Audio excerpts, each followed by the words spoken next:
13 seconds, 61 bullets, 4 dead, 9 wounded.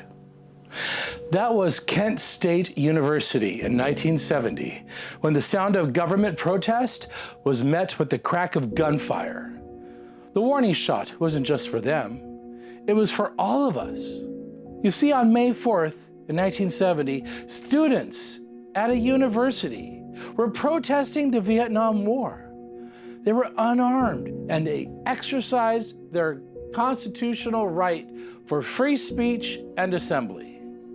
Then, the Ohio National Guard opened fire.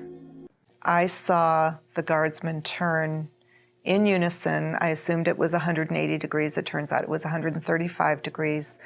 Lift their rifles in unison and begin to fire.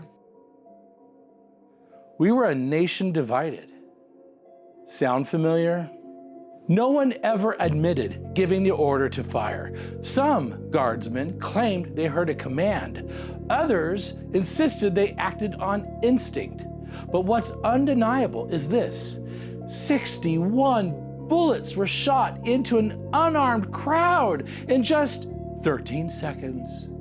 And half a century later, we still don't know who said the words that killed 4 young Americans. The victims were Allison Krauss, Jeffrey Miller, Sandra Scheuer, and William Knox Schroeder. Sandra and William were not part of the protests. They were bystanders. 8 guardsmen were indicted by a grand jury in 1974. The charge: violating students' civil rights. But later that year, a federal judge dismissed the case, saying there wasn't enough evidence they intended to deprive anyone of their rights. The result? No convictions, no accountability. What about the students' rights to live? Kent State is a warning. Silence in the face of militarized suppression costs lives. And today, we face the same test. Do we accept troops in our streets as normal? Or do we demand that democracy means something, that protest is not a crime and dissent is not treason? The Pentagon says that National Guard troops will soon start carrying firearms as part of President Trump's security crackdown of the city. The new policy comes as nearly 2,000 National Guard members are currently stationed in the nation's capital. If you live in Alabama, Arkansas, Florida, Georgia, Idaho, Indiana, Iowa, Louisiana, Nebraska, Nevada, New Mexico, Ohio, South Carolina, South Dakota, Tennessee, Texas, Utah, Virginia, and Wyoming, you need to be vigilant. Those 19 states are now a target.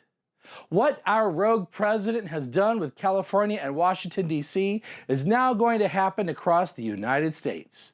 And somewhere, some yahoo like Kyle Rittenhouse will be emboldened to pull the trigger, like he did during the Black Lives Matter protests.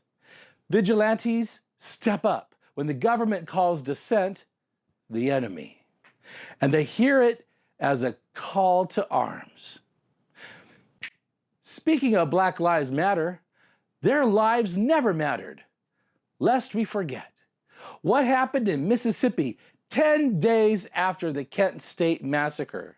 Police fired into a dorm at Jackson State College, killing 2 black students and injuring 12 more. This sure doesn't sound like the land of the free and home of the brave.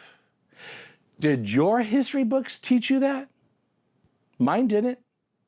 It's been 55 years since the Kent State and Jackson State killings. We're no longer protesting the Vietnam War. Instead, we're now protesting against fascism, against illegal deportations and illegal kidnappings happening at Home Depot. Here I go. He's my husband. God bless you. What am I supposed to do? You need to stop kidnapping people off the street. It's scary. It is scary to see. I was passing Home Depot. I saw what appeared to be two men tied up, with ICE agents. Stop! You guys are kidnapping people at the street! Protesting against tyranny, protesting against the genocide of Palestinians, protesting against government-sanctioned racism, protesting for women's rights and the rights for LGBT people like me to simply live. Hands up! The courts! Hands up! Free speech! There is more at stake now than what was going on in 1970. The question remains, what happens when our government turns its guns on its own people? Again! History tells us it will happen again. Are you going to be the next victim of national murder? What are you going to do? What part will you play? And what side of history are you on? Fuck.